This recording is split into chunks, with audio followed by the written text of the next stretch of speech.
కానీ ఒకటే హెచ్చరిక చేస్తున్నా, ఇలాంటి హత్యా రాజకీయాలు చేసే వ్యక్తులకు గాని, హత్యలు చేసే వ్యక్తులకు గాని ఒకటే హెచ్చరిక, ఇలాంటి తప్పుడు పనులు చేసిన మీరు కూడా చివరకు కాలగర్భంలో గడిచిపోతారు, గుర్తుపెట్టుకోమని హెచ్చరిస్తున్నా.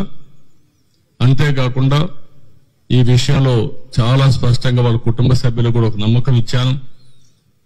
వాళ్ళకి ఏమాత్రం కూడా భార్యను చూస్తే ఆవిడకి విషయాలు ఏమీ తెలియవు, అంటే రాజకీయాలు మాట్లాడలేదు, బయట జరిగే విషయాలు ఏం తెలియవు. బాబుని చూస్తే ఇంటర్మీడియట్ చేస్తున్నాడు, ఆయనకు కూడా ఎప్పుడు టైం ఇచ్చిన సందర్భాలు లేవు. కుటుంబ సభ్యులతో కూడా పెద్దగా విషయాలన్నీ కూడా చెప్పలేదు, అది కూడా వారికి చాలా వరకు విషయాలే తెలియవు.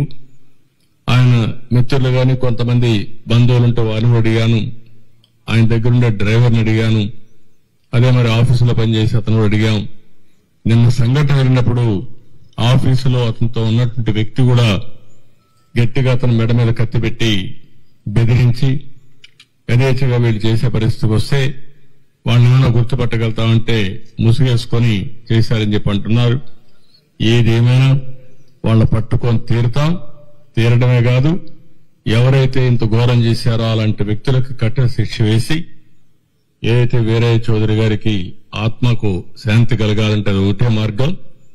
మంచి నాయకుడు, సమర్థవంతమైన వ్యక్తి, ఇప్పుడిప్పుడే అంచెలంచెలుగా ఎదుగుతూ భవిష్యత్తు మంచి, మీరు చెప్పినట్టు ఒక పిలిస్తే పలికే నాయకుడు, ఎవరికి ఏ కష్టం వచ్చినా వాళ్లకు న్యాయం చేసే వరకు అధికార యంత్రాంగంతోనే కాకుండా కోర్టు కూడా వెళ్లి పరిష్కారం చేయడం కోసం అన్ని విధాల ప్రయత్నం చేస్తూనే ఉన్నాడు.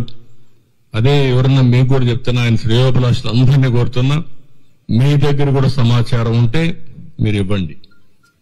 దుర్మార్గులు ఘోరంగా చేశారని భయపడితే మాత్రం ఇలాంటి దుర్మార్గుల్ని మనం వదిలిపెట్టినట్టు అవుతుంది. అలాంటి వ్యక్తులు భూమి మీద ఉండడానికి కూడా అర్హులు కాదు.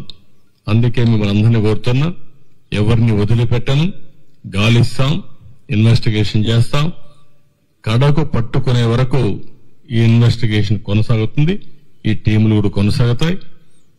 ఎంత వాళ్ళు తెలివైన వాళ్ళు అనుకున్నా తప్పకుండా క్లూస్ వదిలిపెడతారు, వాళ్ళని పట్టుకొని కఠినంగా శిక్షిస్తామని మరొకసారి తెలియజేసుకుంటూ, ఆ కుటుంబానికి అండగా ఉంటాం, అన్ని విధాలుగా ఆదుకుంటాం.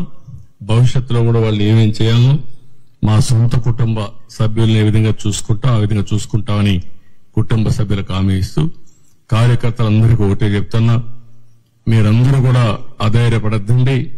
పార్టీ కుటుంబ పెద్దగా నేను అండగా ఉంటా. ఇలాంటి దుర్మార్గులు కొంతమంది ఉన్నారు, నేర రాజకీయాలు చేసే పరిస్థితులు వస్తున్నాయి. నేర రాజకీయాలు చేసే వాళ్ళందరినీ తుదముట్టించే వరకు ఈ పోరాటం ఆగదు. రాష్ట్రంలో 5 సంవత్సరాలు మనం చూశాం, నేర చరిత్రకు మళ్లీ ఒకసారి శ్రీకారం చుట్టే పరిస్థితికి వచ్చారు. అక్కడి నుంచి ఇప్పుడిప్పుడే బయటపడే పరిస్థితి వస్తే అది తట్టుకోలేక, ఇలాంటి నాయకత్వాన్ని ఎదుర్కోలేక తప్పుడు పనులు చేసే పరిస్థితికి వస్తున్నారు.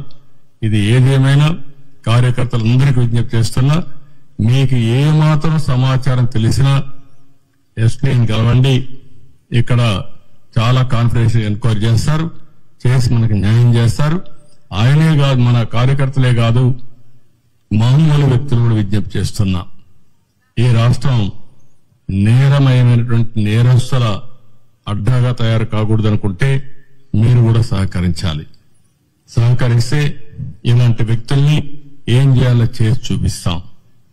విధానం ఉంటే మాట మాట్లాడుకోవచ్చు, న్యాయం కోసం పోరాడొచ్చు, బయట చెప్పొచ్చు. కానీ హత్యలు చేయడం అనేది నీచమైన పని, పరమ దుర్మార్గమైన పని.